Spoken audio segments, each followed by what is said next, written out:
Speaking of disappointing, where's Elijah? Okay. So we need to finish up from yesterday. We'll talk about the shortcomings of political polling and talk about ideologies and socialization a little bit. Just so you know, Monday we'll work on your court case briefs, and I'm changing these a little bit. I'm going to replace the political cartoon document analysis with you researching a more modern case that is related to the same issues that the case you're assigned to is, because that's how it's set up on the AP exam. They give you, there's that list of mandatory cases that we need to know, and then they give you text from a modern case and basically ask you to compare the two in some way. How does this continue to happen? Look at all this space between Eli and the AC/DC poster, and then you guys are like, let's everybody move this way.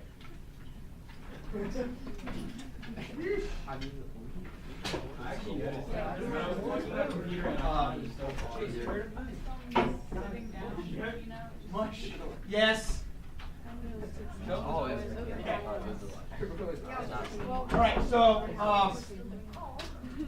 we started to talk yesterday some about what are the shortcomings of polling. I'm certain that when you guys had to analyze the polls that you found, you should have seen someplace on the poll or within the article that was discussing it, something that said margin of error. Find that? Okay. So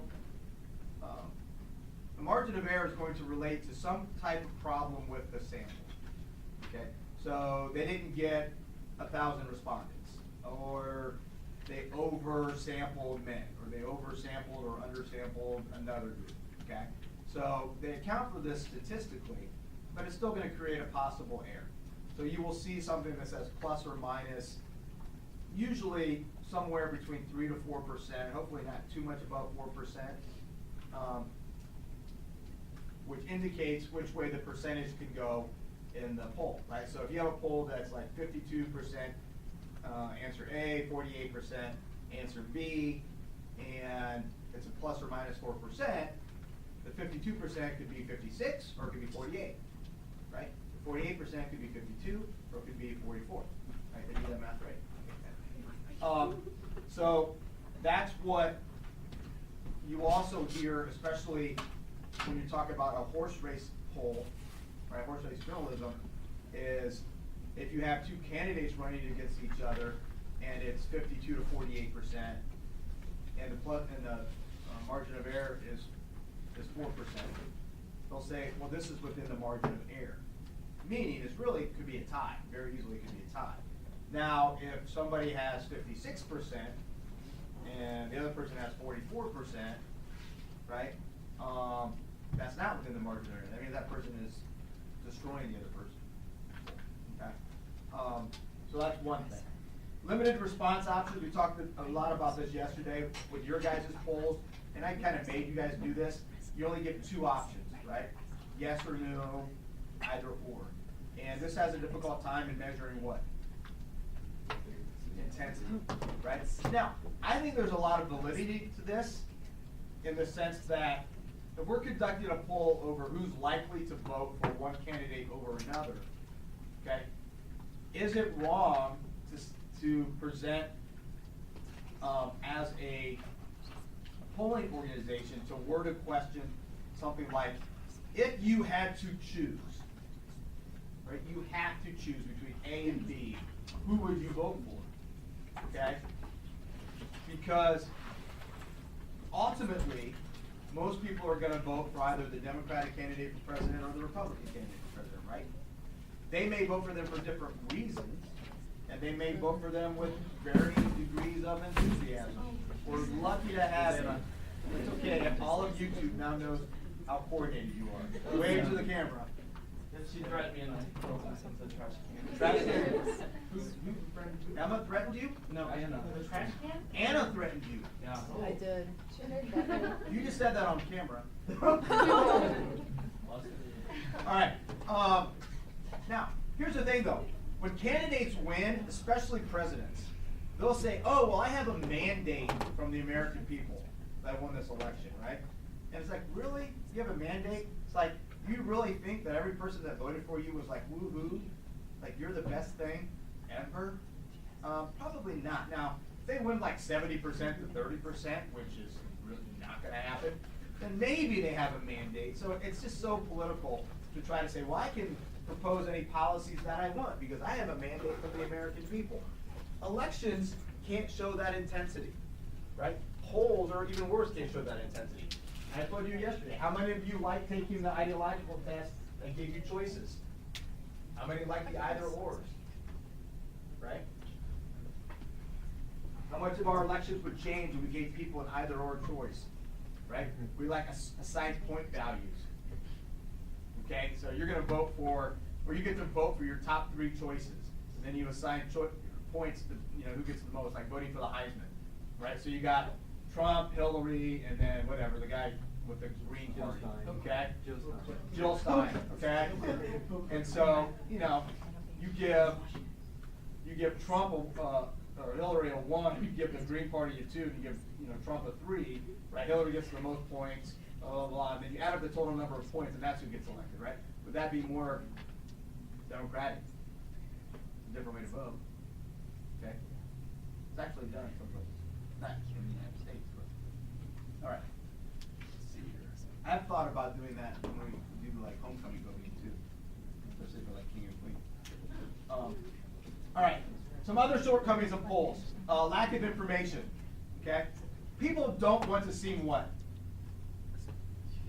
Stupid, right?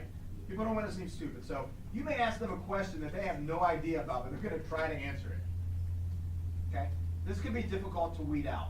You do try to have maybe some questions ahead of time where a professional pollster can maybe gauge that this person really doesn't know what we're talking about, so we're really not going to count this one. Or they don't even know, or they think Syria is in South America, so we're probably not going to ask them about the United States policy of removing troops from Syria, because they don't really have a lot of information here, right? So that can be a problem. Intensity we've already talked about, and then obviously the lack of even wanting to do it, right? Who actually wants to participate in a poll? It can be difficult to get enough people that are even willing to do that. All right? Questions? Polling. All right. Okay, now we're going to get into ideology. Okay? And when I'm done here, we're going to watch, I have short YouTube video segments from Fox and one from CNN, both talking about the president's recent Oval Office speech on the border wall, and to see how each of these networks portray what happened in that issue. It's very interesting. Okay? All right, so let's talk about ideology. How many of you were Gandhi? Okay, Stalin? Hitler? Yeah. I don't know, Margaret Thatcher? Okay. Who are some of the other people on there? Remember? Friedman. What? Friedman. Oh, Milton Friedman? Yeah. Yeah, he's out there. All right. So here's the thing with ideology. Traditionally, in political science, we've talked about a political spectrum, okay, as a straight line. And if you were considered to be on the right or right wing, what were you politically? A what? A conservative or a Republican, right? You're right wing. If you're a left wing, you were a liberal or a Democrat, okay? So what does that mean? What do the terms conservative and liberal mean? Traditionally, they largely refer to the level of government or how big government should be. Conservatives with the idea that government should be small, should be more about the individual, where liberals are going to say, no, the government is the only thing big enough, to help people. It should be there to help people, and it should provide services for people. Okay, but that doesn't work real well once we start to break down some individual issues. So that's why putting things on a quadrant like that one ideology test did, makes more sense. So let's talk about this. You could be an economic conservative, right? Which means you're for things like lower taxes, supporting businesses, not a lot of social welfare programs, all right? Just enough, for people that are really in dire straits. That people should, be encouraged to help themselves. You're going to be, anything that supports the economy that's not run by the government. So you're going to be for free enterprise system, capitalism. Okay, the government shouldn't be involved in the economy. That's an economic conservative, free trade, all that kind of stuff. So if you're an economic liberal, you're going to be more for higher taxes for the wealthy, social welfare programs to help people, right? For the unemployed, for single parents, for children, right? The government's there to help people, okay? You're more pro-environment, not that you're not in favor of business, but you believe that the worker should be protected, and so there should be safety protections for them, and we should do things to make sure that the environment's protected. Businesses shouldn't just get to pollute, just to provide jobs, okay? You're more of an economic liberal. However, we also have to talk about what other types of issues. Social issues, okay? So you're a social conservative. You believe in quote unquote traditional values, right? You're pro-life, okay? You're traditional marriage. You're not against legalizing marijuana. You believe that religion plays a big role in society and should. If you're a social liberal, you could basically believe the government should kind of stay out of those things. You're pro-choice. You think legalization of marijuana is fine. You're for, what's the other one? You're pro-environment, right? You're completely different perspective. However, those people don't fit in one or the other completely, right? There's a lot of people that are economic conservatives but are not social conservatives. There's a lot of people that believe in low taxes and free enterprise and less government intervention in the economy, but they're pro-choice and they're okay with gay marriage and so on and so forth. So now this doesn't all of a sudden fit perfectly on a straight line. It puts you in a different quadrant depending on where you are, right? You may be further right in this one particular area, but in another particular area it puts you left, so it moves you, okay? So let's talk about some of these issues and make sure we kind of stereotypically know ideologically which party supports which type of policy, okay? So let's talk about the Republicans.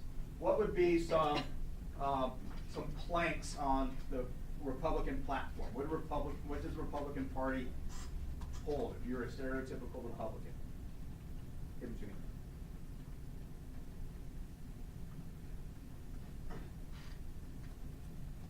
For those of you watching on YouTube, this is what crickets sound like.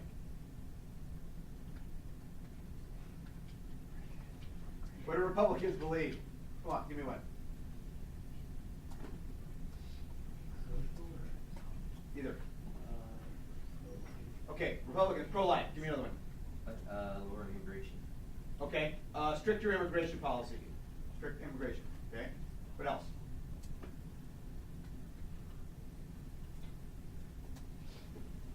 Huh? Okay, traditional family, traditional marriage, right? Okay. Pro-business. I already gave you a bunch of these. Did you pay attention? Lower taxes. Pro-Second Amendment. Right? America. What else? Nothing else? Little government intervention. Little government intervention. Okay? Pro-military. Military spending. All right, let's talk about Democrats. What do they believe? Huh? The opposite to all that. No, not necessarily. Okay? On some of those things. Pro-choice. Higher taxes for the wealthy. Yes. Education, healthcare for all. Okay? Looser immigration law. Okay? Pro-immigration. Yes.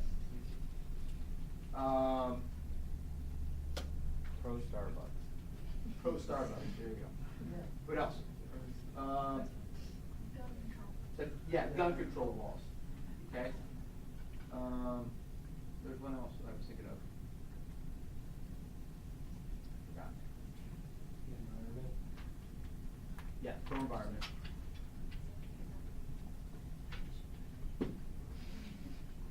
Would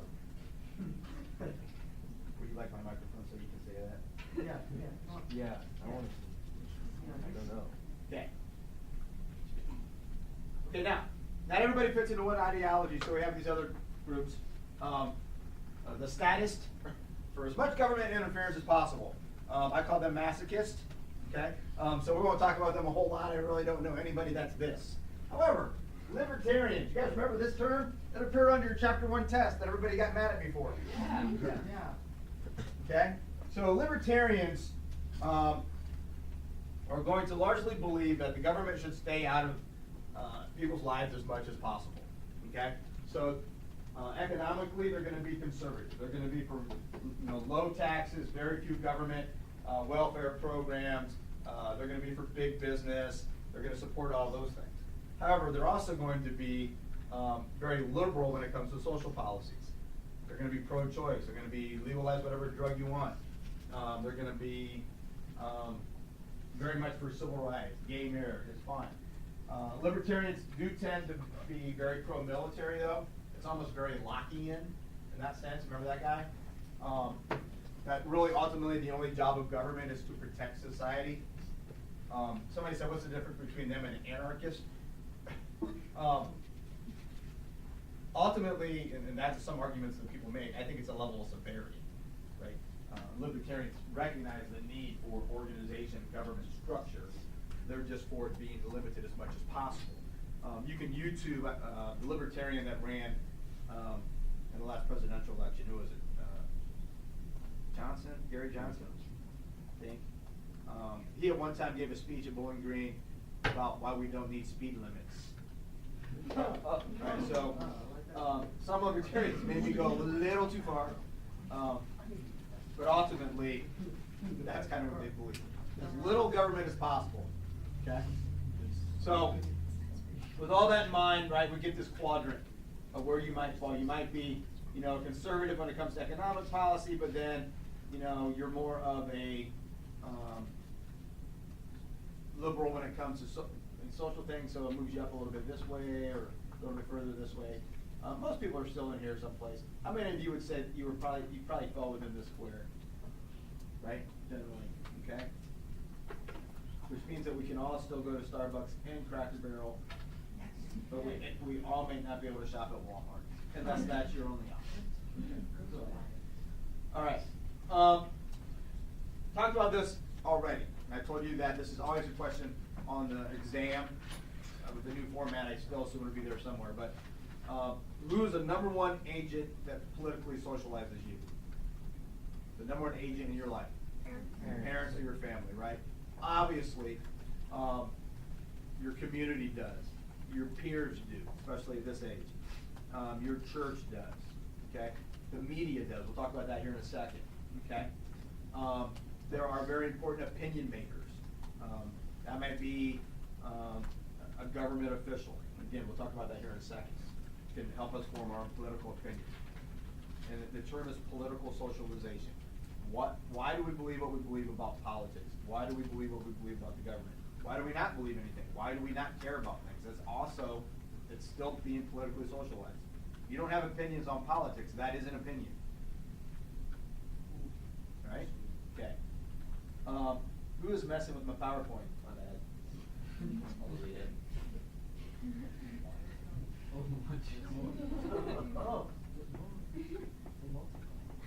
Multiply. Control Z is undo. Okay. However, right, we have demographic characteristics that also affect what we believe, okay, based on largely have experience with government or government policy. So, again, stereotypically, let's kind of review this. Women, they're more liberal or more conservative? More liberal, okay? Minority groups, African Americans, more liberal or more conservative? Liberal. Hispanics, Cuban Americans, conservative, right? Okay. about age? Younger Liberal. or liberal? Older? Conservative. Conservative. Wealthy? Conservative. Okay. Now, religion is an interesting one, right? If you go to church a couple times a week, on the whole, you're probably more of a what? Conservative, right? You're probably a social conservative. We call that the religious right. Okay? The Catholic Church can go back and forth a little bit, depending largely on the person's belief on what two issues: abortion and marriage. Yeah. Okay. If those aren't your focus, and you're focused more on the idea of helping the needy and the poor, if you're Catholic, you very much may very well be a Democrat. Okay. The Jewish faith is very much liberal democratic. Okay.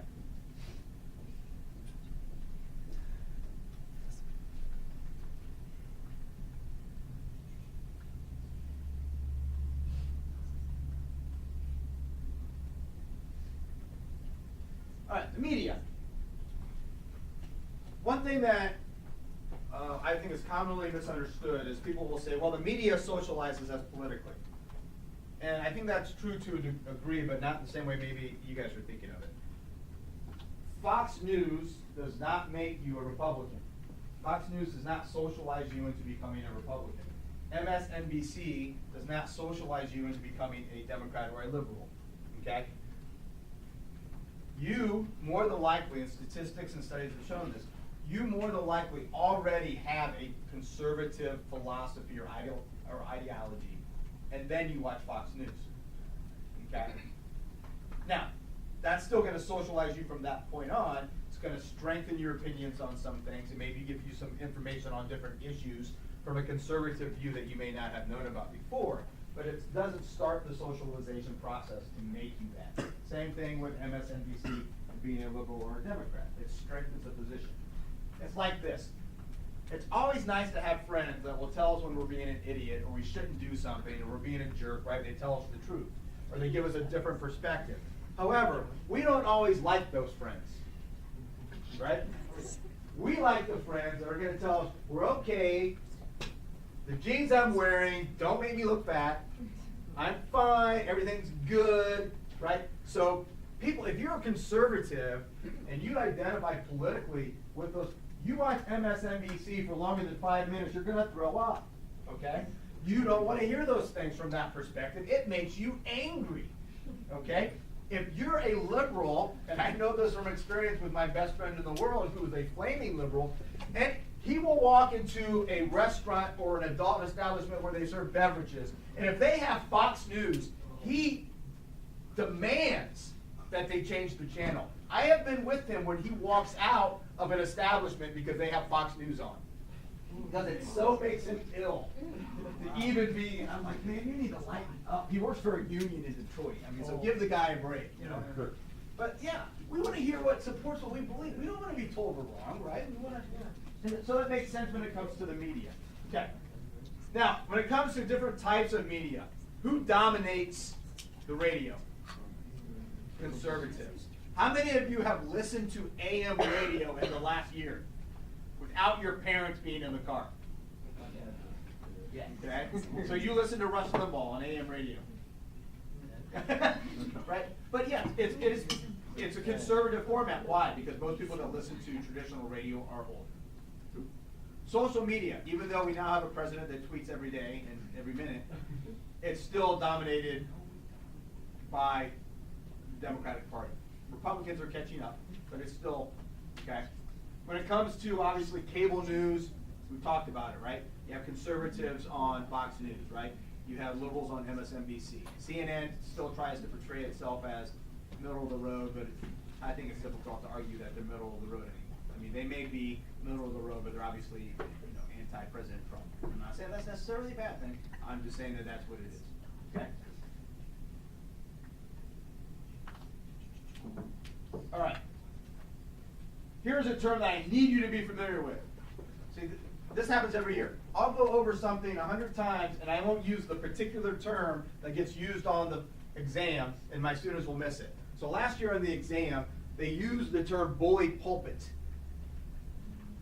And students came back and said, is it this? And I go, yes. And they're like, I thought it was, and I didn't answer it right. So here's a bully pulpit. How many of you have been to church, like a traditional church, where the pastor stands up on a big lectern that's like 4 big steps up so that he or she can look down over his audience like this? Yep. Yeah. Right? Yep. The pulpits. I'm going to now mock the pulpits. Oh. Be careful. Higher. Oh, higher. Higher. Higher. My people. When the President of the United States goes on national TV to give a nationwide address, like he did a couple days ago, behind his desk in the Oval Office, we consider that the bully pulpit. He's going directly to the people. He's trying to influence public opinion by using his position of power. That's what we would call an opinion maker. That's the bully pulpit. Okay? I think I do it better, but. Okay.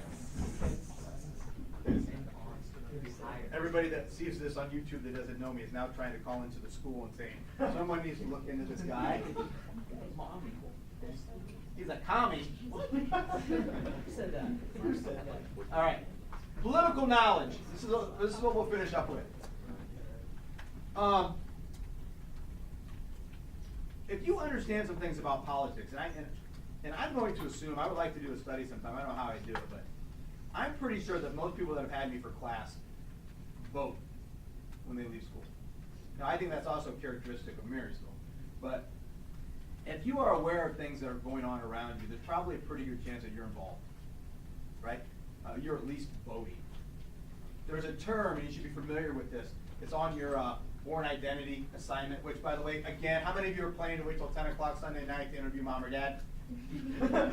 doing it out of spite, and you're probably going to say, Mr. Shear said I was specifically supposed to do this at 10 o'clock on Sunday night. Yeah. Okay? And he also said to please email him and let him know how happy you were to do it. Yeah. Okay? Remember, I still control your trade. Easy. No. So there's a term that I use on there. This is an important political science term that we call political efficacy. It's spelled E-F-F, efficacy. Okay? Political efficacy. Right? So political efficacy is basically the idea of how important you think your vote is and how much of a difference you think you can make by voting. If you have a high political efficacy, you believe your vote counts and I can make a difference. My vote counts, I can make a difference politically. I can make a difference in my government. If you have a low political efficacy, you don't think voting is very important, you don't think that your vote means much, and you're really not going to make a difference. Okay? Obviously, people with a high political efficacy are going to what? They're going to vote. What's interesting, and this is why there's a lot of reasons you guys, now we all complain about our hometowns to some degree, but there's a lot of reasons you guys should be really happy that you grew up in a town like Marysville. One of the reasons is, and there used to be a reading that I gave students out of the old Lanahan about this young woman who grew up in a small town, probably even smaller than Marysville, where she learned to participate in the community, to get involved and to vote. But then she spent her adult life, I think she moved to Boston, where she, obviously much bigger, right? But she continued to be involved in the community and civic activity and vote. Even though when she was in the small town, her vote was probably one over a few thousand people, to moving to Boston, where now it's 1 in a couple million. Okay? But her political efficacy was largely shaped by the smaller community that she grew up in, that she saw her vote and her participation as important. Okay? So that probably is the #1 indicator. So it's going to be the same thing with if you see your parents go vote. They don't even necessarily have to talk politics, but if you know your parents always make it, what's the word I'm looking for? Their responsibility, and you're aware every time there's an election they're voting, right? Or at least the big ones, right? Presidents and senators, representatives. They may not vote on every single little election at times, but and you're aware of this, there's probably a pretty good chance you're gonna follow that too. Right? All right, questions about any of this? All right, so I need to get this set up a little bit. We'll turn off the recording apparatus, maybe. Still recording. All right, which one do you guys want to watch first? The CNN version or the Fox News version? Fox. You have it. Which have CNN. Fuck. CNN. Fuck. Oh, I saw the board. I see D. I see that. Wait, is this gonna have Carl?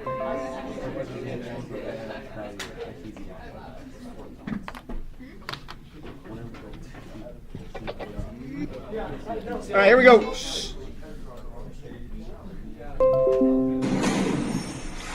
All right, however you received the president's address tonight, one thing should not be missed. The president scored a major media coup. What am I talking about? He got all the major networks to carry his address, galvanizing the attention of the entire country. And he accomplished something else. He got two of the least popular politicians in the nation to respond to him on his terms. He wants to raise the stakes and make the Democrats the co-owners of this shutdown. And I think Nancy Pelosi and Chuck Schumer are walking right into the trap. He brings everyone in, and this is the Trump trap. He negotiates through brinksmanship, and that's just not a way to get to a rational Why does it keep doing this? ending. Sorry, guys. Okay, but this is rational?